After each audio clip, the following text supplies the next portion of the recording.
Welcome to Sober.Coffee, a weekly coffee chat sharing experience, strength, and hope for anyone on the sober road to recovery.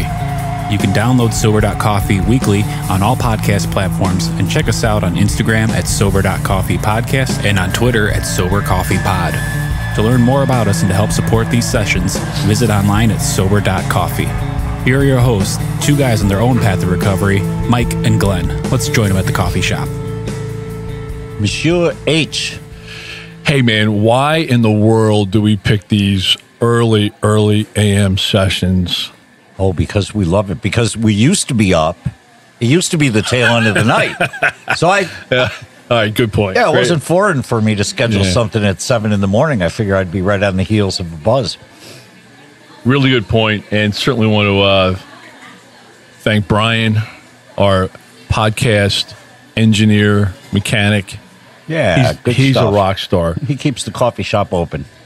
I guess he's literally a rock star because he literally plays the guitar and Yeah, he's rock. Right. He's a rock star. Yeah, I Googled it. I mean, That's it was awesome. Brian and then Eric Clapton. I don't know. It's just Jimi Hendrix. It kept going. I think Brian was in front of Hendrix. Yeah. Hey, since we're doing shout outs, how about a little shout out to our sponsors? Those people that have donated a price of a cup of coffee to keep the podcast Dude, going. that's so cool. Yeah, that is so The cool. coffee kitty. The coffee kitty. Yeah, the coffee kitty's hungry. I know. Yeah, no, it's good stuff. We just, all the money donated goes right back into production costs and hosting costs, etc. It's nothing, as my dad reminded me, nothing, Michael, in life is free. No personal gain. No personal gain. Right. The only personal gain we get is just the thought and effort of maybe helping somebody on the sober road to recovery. Absolutely. You know? That's it. It's Step 12. primary purpose, right? Step 12. So, Glenn, a couple of weeks ago, we started talking about the promises, and you really got me going. I was hoping we could spend today just kind of maybe part 2, if you will. Ooh, maybe yeah. deeper dive. Yeah, the son of the promises. I don't know what the sequel would be called, but yeah, the sequel to the promises, and deeper dive. Maybe just kind of talk through them, and because we do frame our shows out with the message of experience, our personal journey, strength, what we've learned, the tools we've picked up, and then hope. And so, promises for me anyway certainly have a lot to do with that strength and what we've learned in the program. But really, today's about hope, right? I mean, the hope of the promises that things will get better if you do the next right thing. Yeah, it's funny. Just to, folks can go back and listen to that first one, which is kind of a high level, and this is a deeper dive. But, it's funny when I first recognized or heard the promises, my immediate go-to was making a big list of all the stuff I wanted back. Sure. Stuff that I thought, well, not thought, but at the time, it was critically important for me. Mm-hmm. And now it's, and it's really eye-opening, is I can go back and look at the promises and absorb the promises and say, yes, they are coming true for me today. And it looks nothing like that original list. Right. And it really has very little to do with material things. Right. It's all, more purpose and passion and, being useful and serving others. Right. And for me, when I first heard them, I was in such a broken state that there was nothing good was going on in my life. I mean, it was just, I could find no brightness in a very dark existence. And so I kind of heard them and I thought, really? So that can happen to me? You questioned them, huh? I did. I sure did. Like that's way too too fairy tale. Yeah, way too aggressive. I'd be happy with just not peeing myself. You know what I mean? Dude, that's funny. So you set the bar low, huh? I set the bar low, and it's, as they say, it over-delivered. So that's awesome. Well, let's dig in. I thought, if you're cool with it, we'll just read each one and just kind of do some soul searching and some sharing. All right, sounds with each good. one. Sounds good. Okay, so kick us off. First one. It's funny because there's 12 of them. Right.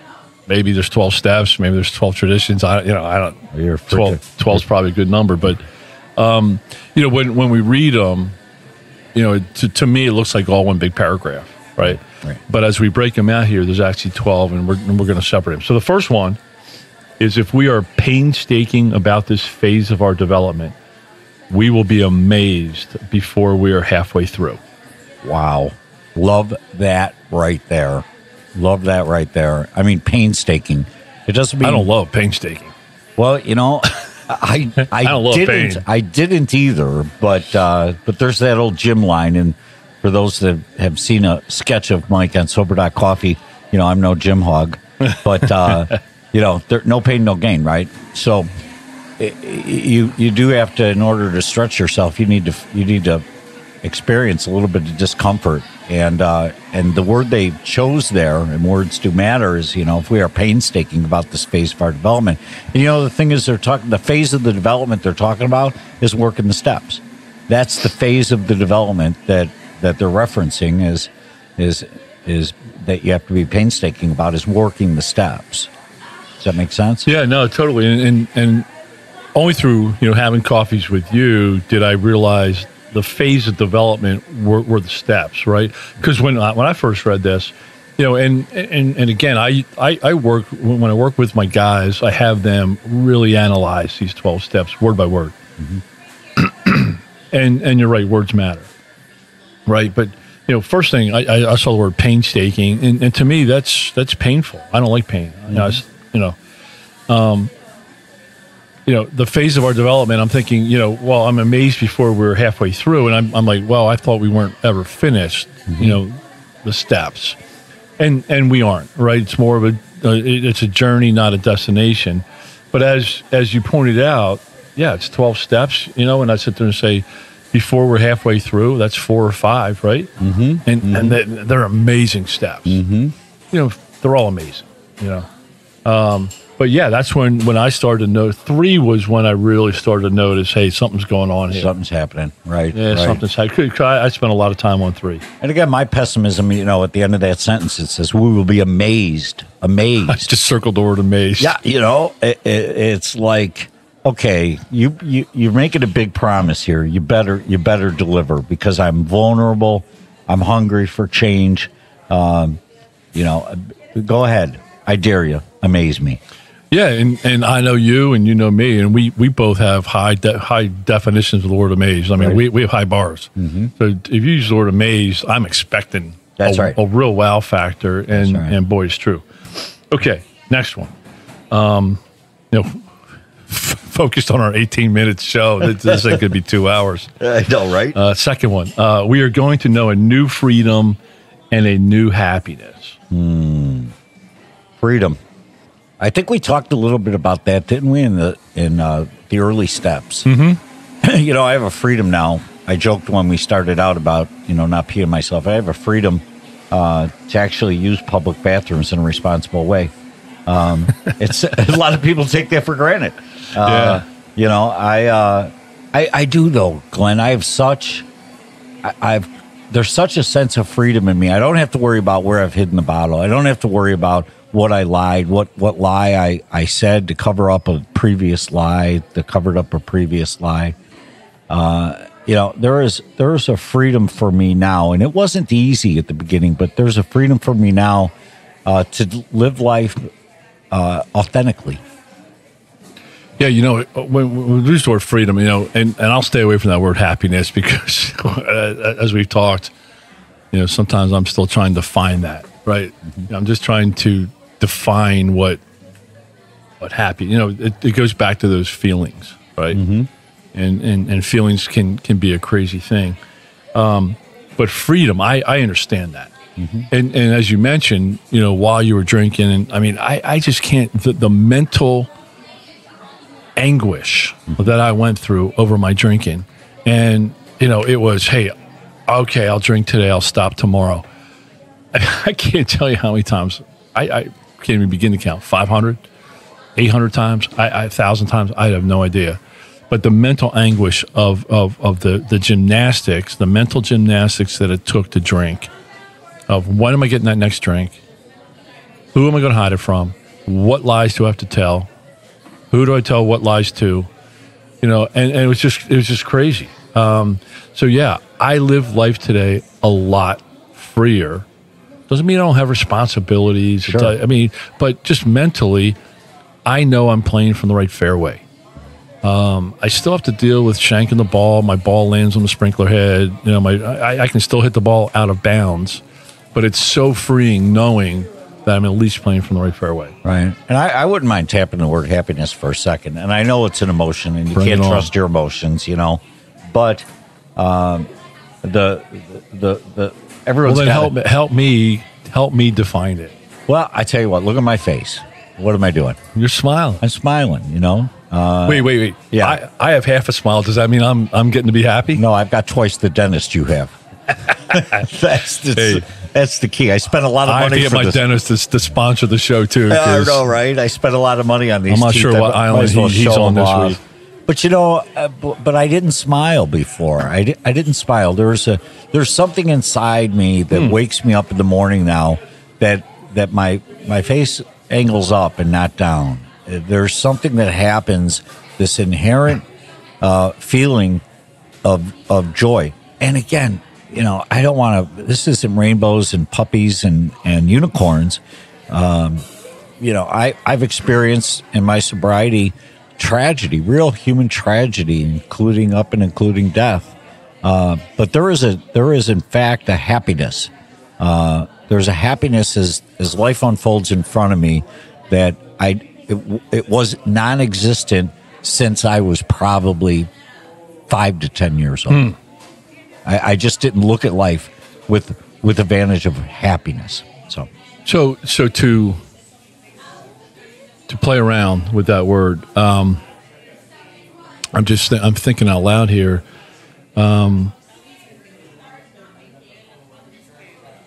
Yeah, I'm drawing a blank. Oh. You know, and you know, happiness and joy. You know, yes, I certainly smile. You know, and hey, maybe I'm just getting hung up on the definition of it. You know, but I mean, I certainly understand good times and can feel good times. Are you looking at the glass half full now? Oh, I had a brain cramp, but it just came back. Okay. So, you know, when you talk about the unicorns and rainbows, you know, there's times, and I'm definitely a cynic or a skeptic at times, and I'm like, you know, are they really that happy? You know, and the reason why I say that is because me, for years, probably my whole life, you asked me how I was doing. Oh man, I was doing great. I'm doing awesome, fantastic. I'm having a great week, pounding it out. You know, and 99% of the time it wasn't true, right? So, you know, I kind of you got some history with you got a relationship with the word happiness. Yeah, you know, and I don't know, man. I'm just getting hung up on it. It's silly. All right. What's the next promise? Hey, but as we go through these, I also want to point out they use the word "we" a lot. They do. How many times? Well, let me ask you this: Everyone. How many times do they use the word "I"? I can't see it. All right, there I you can't go. find it. All right, number 3. Yes. We will not regret the past nor wish to shut the door on it.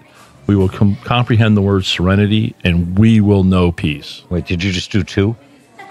No, 3. Okay. 3 So, and 3 and 1. Not regret the past nor wish to shut the door on it. Wow. Yeah, you know, it's funny as I hated my past. You know, I shouldn't say that. There's parts of my past that are amazing, and there's parts of my past that are so painful that, you know, it's like shit stains. I don't want to show people my shit stains. I just don't. I mean, that's silly. You know, who wants to do that? So I just wanted to shut that door and never look at it again. I thought this was some brain control, mind control program, and let's just shut the door and move on. Right. You know? But man, that is not what this is about. No, it's not at all. You know, there's a when I go attend 12-step meetings, you know, I purposely walk into that room embracing my past. I want to bring myself back to the point of pain that I was at before change started happening in my life. That's my first objective, is to focus on the pain, to not forget the past, but also not regret it. There's a band, We Are Messengers, and they have a song, and the first set of lyrics that go out is, if I didn't know what it was like to be broken, I wouldn't know what it feels like to be whole. You know, if I don't have a basis of comparison, I don't know about that freedom and happiness that was talked about in the first promise, Yeah, and that reminds me of a guy I was working with recently. We were talking about kind of assets, right? And when we were talking about it, I was first thinking of physical assets, and I don't have many today, and I don't need them. My life doesn't rely on assets today, but in my mind, I was thinking of the word peace, and which is outlined here, in this promise. He stopped me. He goes, I think your greatest asset is your story. And I was like, wow, talk about not shutting a door, because if you want to use your assets, right? And I'm like, if my story's my asset, I can't shut the door on it. I have to live with that. Right. But part of that is, how I shape it. The experience part of the strength. So I think if I just tell the story, the experience part without anything else, then it's a junkalog. Sure, it's just right. another junkalog. Right. That's not the intent, but just to pile on there for a second, we're two guys sitting there having a cup of coffee, and we've at got 6 a.m. at 6 something, and I just heard a rooster. I think now they're waking up. I know, totally. But we sit here and we have similar story, right? In that we're both recovering alcoholics, right? But yet we have so many differences in how our journey played out to get to where we are. I am so grateful that I can be in a room with you where people could listen. My story is just inherently different than yours. You have a story of overcoming and relapses and persevering through it to a point of your recovery now that has some longevity. That is such a message of hope for the guy, gal who hasn't hopped on the horse and stayed on the horse, one time. It's so important to have in the community of alcoholics to have that resource to tap into. Yeah, it's as new folks come in the room, right, and their first couple of meetings, they're trying to identify out, right? They look at Mike, they're like, well, Mike doesn't have it as bad as I did. Sure. He won't understand me, or Mike still has his car. I'm not able to drive. I don't have a car. So that's what kind of what new folks are thinking coming in, and they all want to be either the best or the worst. And I certainly. So when folks come in and one of the things they're like, yeah, but I've been in detox 2 times. Glenn, you don't know what that's like. And I'm like, well, I stopped counting at 75. So, it's and you don't have to have the story of devastation. Oh. As we've been talking about inside the rooms, bottoms are an inside job, not necessarily an outside job, right? But and I was sitting in a meeting with my sponsor one time, and the highest that I was in the hospital, cracked my head open, and they drew my blood, and I was a 4.6. So I have never heard that number before. You're supposed to be dead, and frankly, I was almost dead. And my sponsor knows that, hey, I like either being the best or the worst. Sure. Right. Well, so we were sitting in a meeting. This guy comes in. He said he had a 4.7, and my sponsor looked right at me. He shook his head. He was like, "You are not beating that. You're not going to let that one go. You are not beating that one. Let that one go." Yeah. So the second part of this, comprehend the word serenity, and we will know peace. And man, that to me, that shoots right back to the serenity prayer. Oh, I'm tracking along with you. It does. It's funny. The first meeting I chaired, 12-step meeting that I chaired, I was so nervous, Glenn. And isn't that funny? Yes, I mean, it's so simple. Nervous. And there was like 5 guys in the room, right? And they're all just alcoholics, right? That's great. And so I said, okay, quiet time followed by the serenity prayer. So I closed my eyes, went into serenity prayer, or went into quiet time, and I thought, okay, it's been 8 seconds. I'm uneasy. I'm uncomfortable.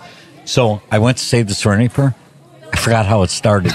So I sat there for another 18 seconds trying to grasp for the first word, which is God, Yeah. But anyway, it was hysterical. I think they thought I was being deep in my quiet time. I just couldn't remember how the Serenity Prayer started. But, joking aside and experience aside, the Serenity Prayer means so much. I mean, it is just, we could do a whole coffee on that, right? I mean, it's just so...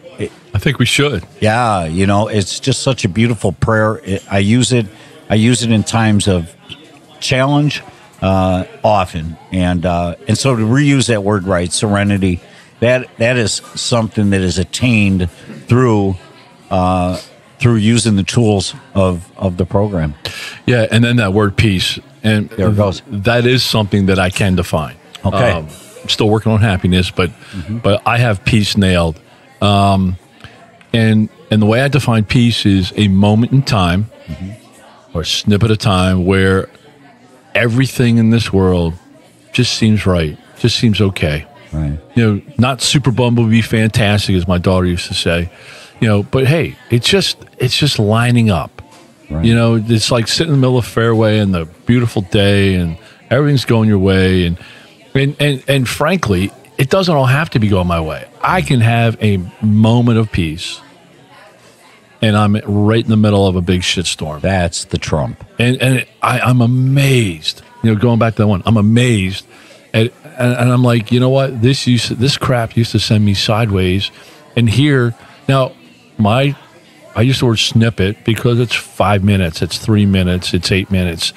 I don't go a week of being in my peace zone. I just don't. Progress, not perfection, right? Okay, Glenn, before we go on to the next promise. How do you define peace? Well, no, I got a question for you. Yeah. Because the other day I was feeling peaceful in the morning, and then things transpired throughout my day, and trust me, I was not feeling peace. I was not feeling contentment. I was not feeling anything like that. I guess so what I did, I called you on the way home. Yeah. And I said, I am not feeling it. And you said, that's okay. You're not going to feel it every day. Every day you're not at the top of the Ferris wheel. But I guess my question to you is, for those that are joining us for coffee this morning and they're not feeling it right now, is there some proactive things they can do to attain this promise? What would your recommendation be to them to attain, to alter something to attain this promise? So, great question. So I think the first thing is live right. Okay. If you're really focused on doing the next right thing, sometimes the best offense is a good defense, right?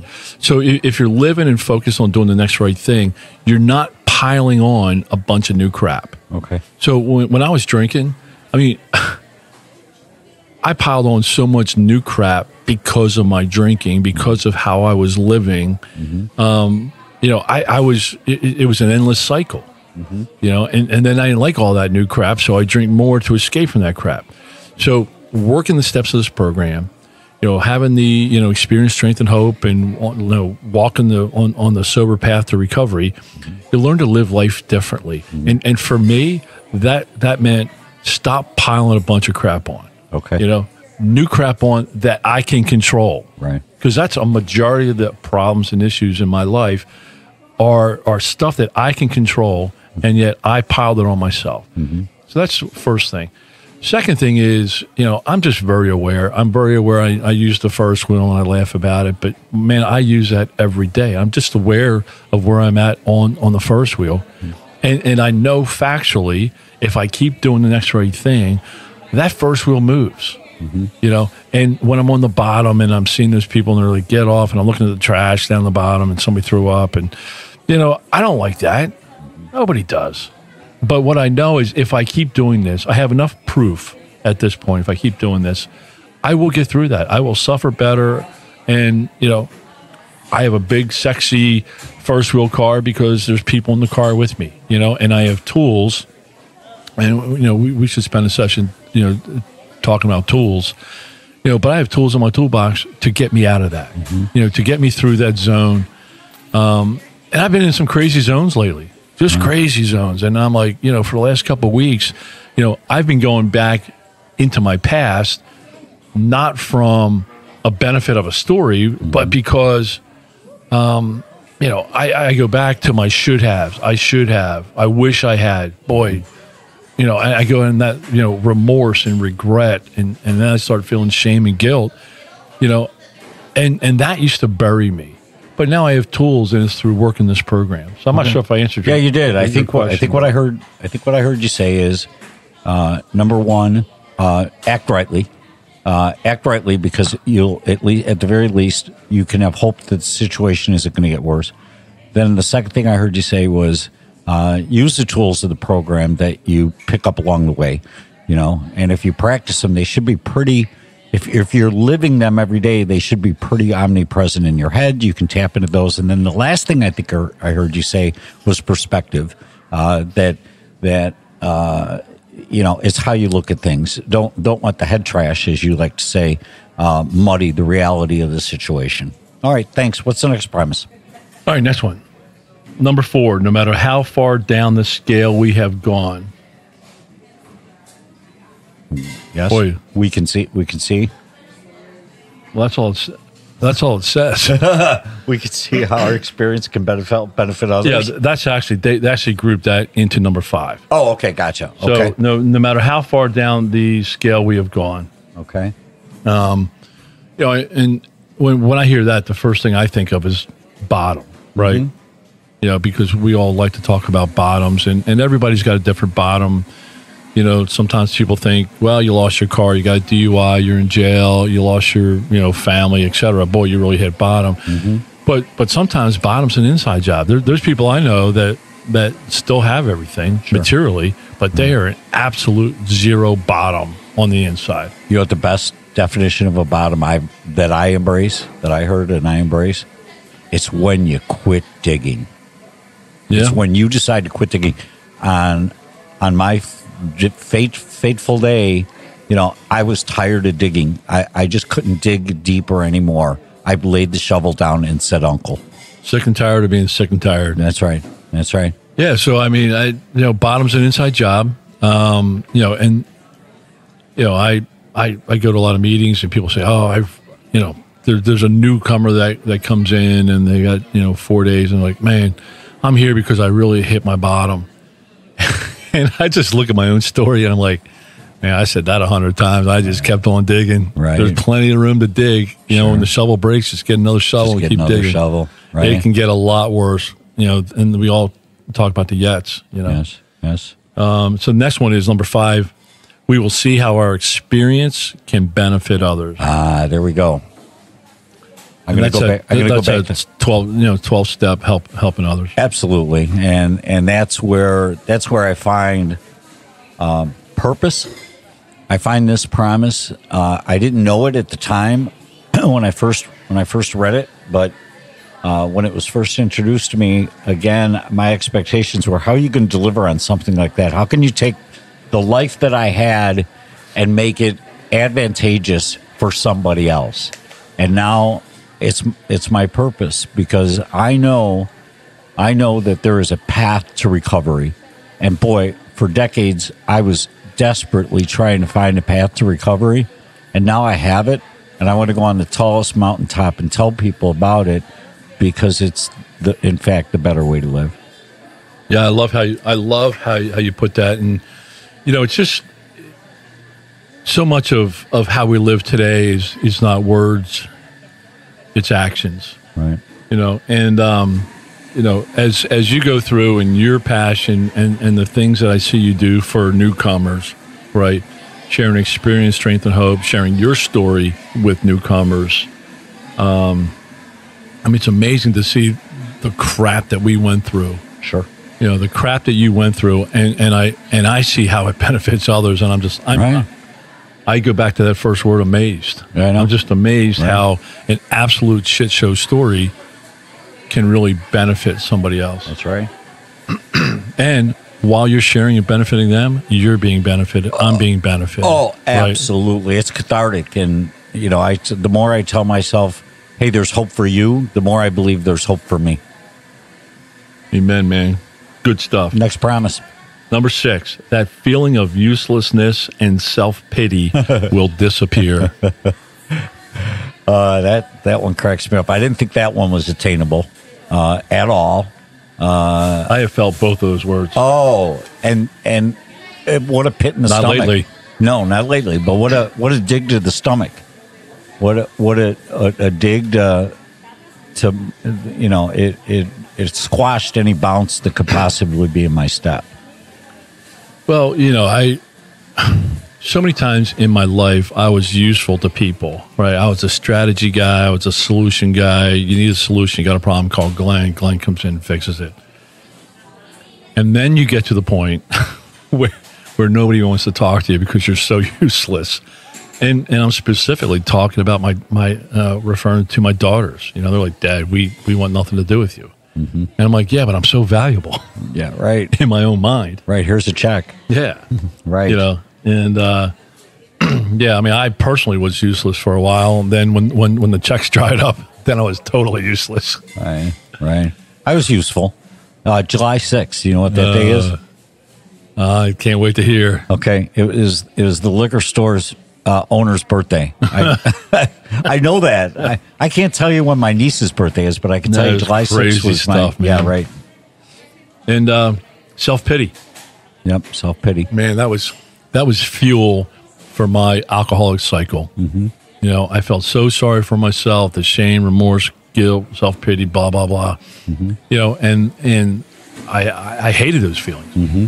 So then I just drink, and for a week, for a day, for a year, I would be drunk and wouldn't have to feel all that stuff. But the irony is for me, I still felt it. Mm-hmm. I still felt it. It was actually magnified. And the more I tried to run away from it, the more it encompassed me. And so, yeah, but those feelings, the promise says, will leave us. Is that what it says? Will disappear. Will disappear. And, I can't say that I've attained that. I could say that occasionally, I could say that occasionally I'll feel a little self-pity. But as you said a couple of minutes ago, it feels like we've been talking about the promises for days.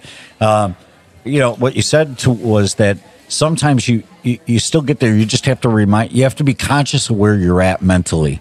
And if I do start feeling self-pity, which I do, woe be me. I didn't catch the green light. I didn't get the contract at work. I didn't do this. I didn't do that.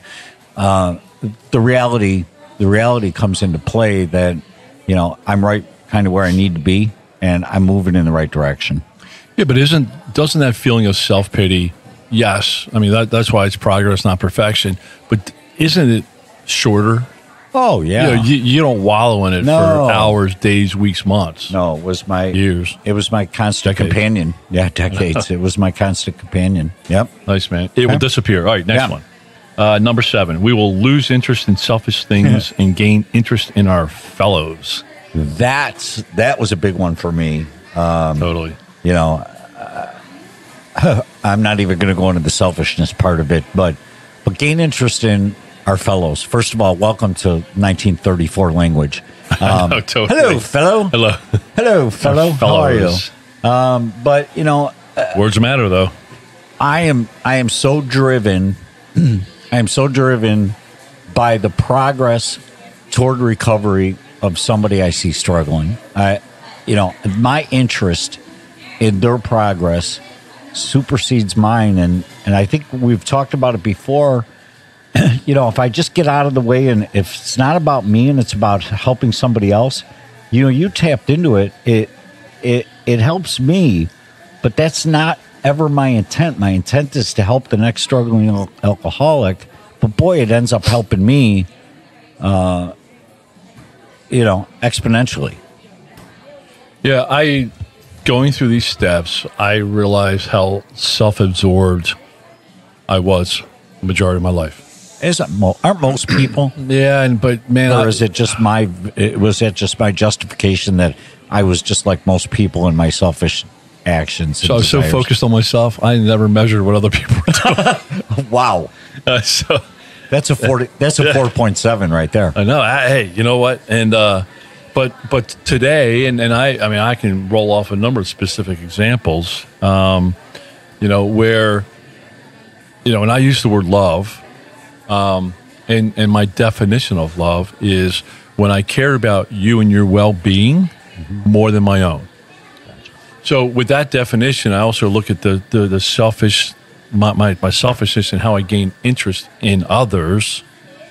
I mean, there's people that were around me where I'm like, it doesn't matter what I want. It just doesn't matter. I'm going to plow into you. I'm going to invest into you, and emotionally or with time, or I have a project coming up tomorrow. It was supposed to be about a 45-minute project, and now it turned into a 10-hour. This friend of my wife's needs a deck railing fixed, right? It was wobbly. 45 minutes, no brainer. Bring my little tool bag over. Now it's turned into a 10-hour deck rebuild. Right. And with kitchen remodel thrown in. That's sounds next like weekend. To me. Yeah, right. So, and hey, I'm absolutely, instead of saying, oh man, I can't believe, I'm actually absorbing it. I pulled a guy in who was an expert, and that kind of thing. And I'm looking at it, hey, I'm able to serve somebody. I'm making zero money out of it. It's just, and the benefits I get out of it, because now I get to work with an expert and I get to learn more about woodworking and decks and stuff. And because I'm sure my daughters will need one at some point in life. Right. So, I benefit from giving up that 10 hours. Awesome. So it's cool. Awesome. Right. We're spending way too long on it. Okay, next one. 8. Self-seeking will slip away. So it kind of ties into the dovetail. one before. Sure. Dovetail. I love that. That's a woodworking term, right? Yeah. Dovetail. Self-seeking will slip away. Okay, next one. 9. Our whole attitude and outlook upon life will change. Yeah, I'll give a straight up. You're limited to 5 minutes. All right. I'll give a straight up exclamation mark to that one. I mean, my whole attitude and outlook has changed. The change in my life has been just beyond the ability to get my arms around. I never expected my outlook on life to be one of both long-term. It's funny. I'll try and get a thought out here constructively. The program teaches you to live one day at a time. And that's what it teaches you when you come in. Live one day at a time, one day at a time. Well, you still have to plan for the future. I need to make plans for next week. I've got travel plans for the end of July. And I've got plans that I want to make over the holidays. So you have to live outside that 24-hour frame. I mean, that's just the way the world works. And so talking about outlook, for me, it was so challenging to have an outlook that made any kind of sense, because it was always about, well, how am I going to integrate the bottle in that? How am I going to be able to support my habit through looking at life? But now, with that all off the table, I'm able to say what and how and can I have the best possible experience, and how can I best prepare for it without over preparing for it, if that makes any sense in the world. So, yeah, change is not a popular word. No, I was a change agent at one point in my career for a major bank, and people didn't like me. I mean, I was like the worst liked person in the company, because when the people saw me coming, it was a new strategy. It was change. It was, people aren't comfortable with change, right? But this is positive change. Right. This is turning from, the absolute, mental and physical crap show, to all the things that we're talking about here.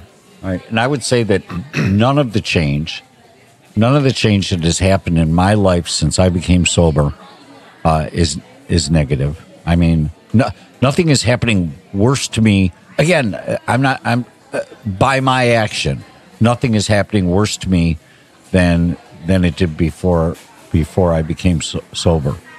Does that make sense? Yeah, you actually have me paused, because I really align with that. Right. I mean, there's the typical things. I don't have court dates. Okay, I don't have, bags of bottles laying around my house. I got to figure out how to dispose of. I mean, all those things. But I'm talking about the real day-to-day life stuff. I don't have the stress and the baggage. My outlook has improved because my conditions have improved. Yeah, that's great. Love that one. Next one, 10. Fear of people and of economic insecurity will leave us. Yeah. So it's funny. I talk to people in the room and they're like, hey, you know what? The promises say that, that all my financial problems will go away. And I'm like, wait a minute. I said, let's pull out the promises because that's not what it says. Now, a lot of times as a byproduct, I mean, I have less financial problems today than I had, the year I took off to drink, My financial problems are less when I'm not paying hospitals for detox, when I'm able to, gainfully work. So yeah, they have improved and they usually do improve, but that's not what the step says. It says fear of economic insecurity or fear of people. Yeah, no, I think that is that is often missed because you're right. Economic problems, for me, it was me mismanaging my economic expectations. I was going to conquer the world. I was going to put money into retirement. I was going to do this. I was going to do that. And then when it didn't happen, I had fear because my plan wasn't working. I will say with 100% honesty that fear has left me. Going back to the word serenity, and peace. I have serenity and peace that if I do the right things today, my retirement account, as an example, will be taken care of tomorrow. I can't, they say you can't have 9 babies in a month. I can't take my retirement and create it without me doing just the work of a daily, honest day's wage, honest day's pay. Yeah, economic insecurity, one thing that I'm feeling in real time now is, I go on that thing called Facebook, and I'm seeing people that I worked with, that I came up the corporate ladder with, and they're retiring. And I am nowhere near retirement, right? And I'm talking to people, and, we talk investments and what, and they're like, yeah, I got $2 million, my 401k. And I'm like, that's pretty good, And I sit there and think, because in one of my rehabs, we did a calculator one time and I added it up and I stopped counting at $3 million, of what I lost because of my alcoholism, and I am nowhere near ready to retire today. In fact, I will probably never retire. I am very grateful that I embrace and love and have passion for work. And I have a career that I can do from anywhere, and I can work part-time if I want, and, but I don't see retirement, and in my near future or ever future because of my alcoholism. And I don't fear that today, I have a game plan. I've been blessed with talents. I'm going to use those talents. And that used to grind me, I'm like, because that goes into the remorse and shame and guilt. I can't believe I did all that. I can't believe I wasted all that money, et cetera. And same with people. I mean, I can remember in 2011, I don't think I picked up my phone for an entire year. Sure. I hated people. I was too ashamed. Yeah. And now I'm back to, 7,000 minutes a month on my, Zoom and cell phone, and I text 400 times a day. And you redefine connected. Oh yeah, right. But it's working. And that wasn't a light switch. Sure. That really took, it was those situations where you chaired that meeting and you were scared to death. Sure. I've been the same thing. I mean, I've spoken in front of 500 people without even breaking a sweat, off the cuff, and for 40 minutes, no issues. And yet I go to chair that meeting with 7 people, and I'm peeing my pants. Yeah, right. But so that has gone. you know. But part of that is just knowing, hey, I'm getting up, I'm doing the best job that I can do. And keeps going back to that. Yeah. Good stuff. Good stuff. Next promise. Next one. Just 40 or 50 minutes yet? Or okay. We're 18 times 3. Yeah, there you go. Number 11, we will intuitively know how to handle situations which used to baffle us. Yeah, I think that one grew over time. It's still growing over time. I'll say that I don't intuitively know how to handle every situation, but it is amazing how many situations I've come through that haven't stopped me dead in my tracks, which would have happened before in my drinking days. I would have stopped dead in my tracks and recoiled. Now I move forward.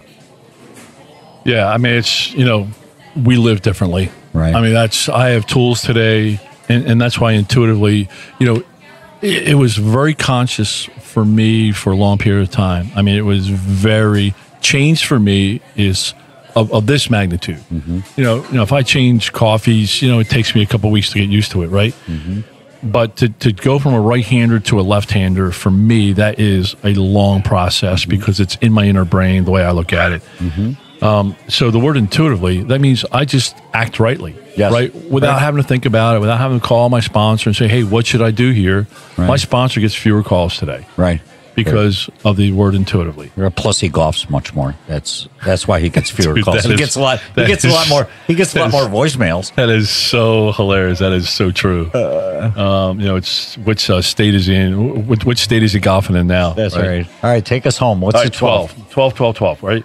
We will suddenly realize that God is doing for us what we could not do for ourselves. Well, isn't that step 2? So, ironically, it brings you right back. It's the ninth step promises, which brings you right back to step 2. We can't. He can. Let him.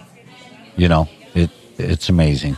Yeah, and so for me, I watch the word suddenly because nothing really happens suddenly for me in this program. It's, slowly. But there was a point, I think the point in time that really realized for me is when I went through the list of promises and they're coming true, but it looked nothing like that original list. Mm-hmm. And at that point in time, I suddenly realized that God, the only thing I can attribute that to is that God is running my life today. Right. God is in the pilot seat today.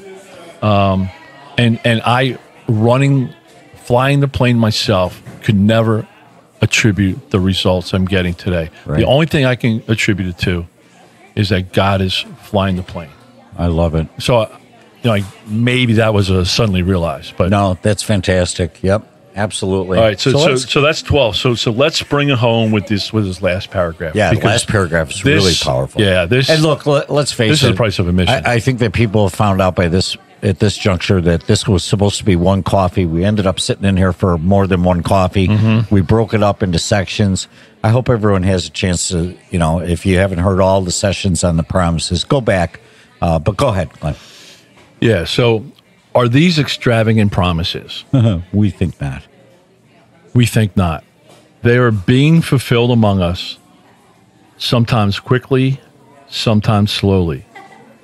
They will always materialize if we work for them. Work. That's from page 83, 84 of the Big Book of Alcoholics Anonymous. Again, go back and listen to the sessions for those that this has been a great coffee for me, and I hope everybody can embrace the promises. Love the promises, man. Yeah, they did come through. I love living them. They do come true every day for me, for Glenn, and we hope they come true for you. Love it, man. All right, man. We'll see you next week. Time for another cup of coffee. All right, thanks Mikey. All right, bye. See you, brother.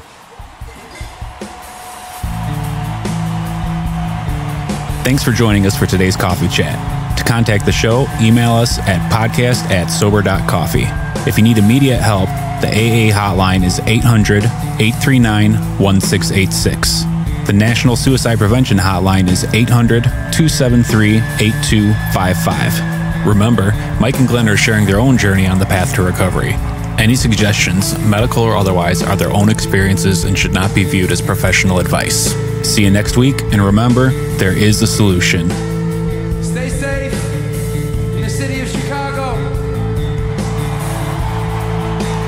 city.